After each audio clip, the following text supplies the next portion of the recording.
السلام علیکم دوستو، ہم نے ایک بک شروع کی تھی اکبر اور بیربل کی داستاں۔ آج اسی بک کی آپ کو ایک اور کہانی سناتا ہوں۔ چلے شروع کرتے ہیں۔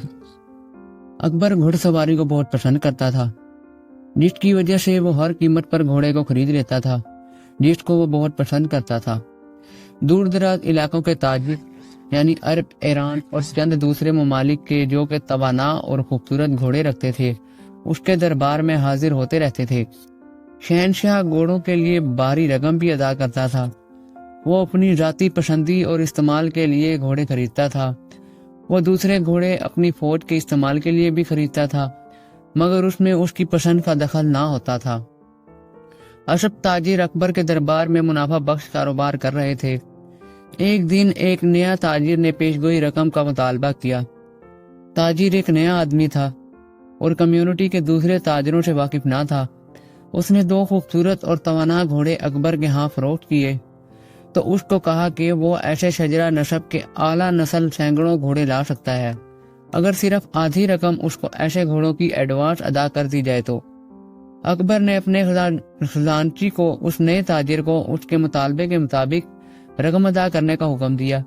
خزانچی اس تاجر کو اپنے دفتر میں رقم ادا کرنے کے لیے لے گیا۔ کوئی بھی شخص نئے تاجر کو اکبر کی طرف بھاری رقوم پیشگی ادا کرنے کے لیے تیار نہیں، مگر کوئی کچھ نہ کہہ سکتا تھا۔ اب سب نے چاہا کہ بیربل کو اس معاملے میں مداخلت کرنی چاہیے تاکہ معاملے کو سلجھائے۔ بیربل بھی گھوڑوں کے کاروبار پر خوش نہ تھا اور وہ اس کام کو بند نہ کرتا تھا، اس لیے اس نے اکبر سے عرض کی کہ گزشتہ کل آپ نے مجھے حکم دیا تھا کہ شہر کے احمقوں کی فہرست الگ تیار کرو۔ مجھے تعجب ہے کہ آپ کا نام فہرست کے پہلے نمبر پر ہے۔ شہنشاہ کا چہرہ غصے سے سرخ ہو گیا۔ وہ بیربل سے درباریوں اور دوسرے ممالک کے مہمانوں کے ساتھ شرمسار ہو رہا تھا۔ اکبر نے گرج کر بیربل سے کہا کہ تجھے مجھے احمق کہنے کی ضرورت کیسے ہوئی؟ بیربل نے عرض کی کہ معذرت خواہ ہوں والدہ۔ اس نے شہنشاہ کے سامنے گھٹنے ٹیکتے ہوئے عرض کی کہ آپ میرا سر قلم کر دیں اگر آپ کا یہ خیال ہو کہ میں غلطی پر ہوں۔ یہ کہنے میں آپ کا نام احمقوں کی فہرست میں سب سے اوپر ہے جو تم نے مجھے تیار کرنے کا حکم دیا ہے۔ اپنے دائیں ہاتھ کو اٹھاتے ہوئے پہلی انگلی کے ساتھ بیربل کو اشارہ کیا۔ بیربل اکبر کی طرف بڑھا۔ تمام دربار میں درباری خاموش کھڑے منظر دیکھ رہے تھے۔ ان کے چہروں پر مرجھاہٹ چھا رہی تھی۔ اکبر شہنشاہ بیربل کا سر قلم کر دے تو کسی کو اکبر کو بیوقوف احمق کہنے کی ضرورت نہ ہوگی، مگر اکبر نے اپنا ہاتھ بیربل کے کندھے پر رکھا۔ وہ اس کی وجہ معلوم کرنا چاہتا تھا۔ بیربل سمجھ گیا اور اس نے عرض کی کہ تمہارا نام میری احمقوں کی فہرست میں سب سے اوپر ہے کیونکہ آپ نے ایک بھاری رقم ایک نئے تاجر کو ادا کرنے کا حکم دیا ہے جس کی تاحال کوئی شناخت نہیں ہو سکتی۔ وہ آپ کو بڑی آسانی سے دھوکہ دے سکتا ہے۔ وہ دوبارہ یہاں نہیں آئے گا۔ وہ اگر دوسرے ملک میں جا کر آباد ہو جائے تم اس کو تلاش نہیں کر سکو گے۔ انسان کو کسی کے ساتھ کاروبار کرنے کے لیے واقفیت ہونی ضروری ہوتی ہے۔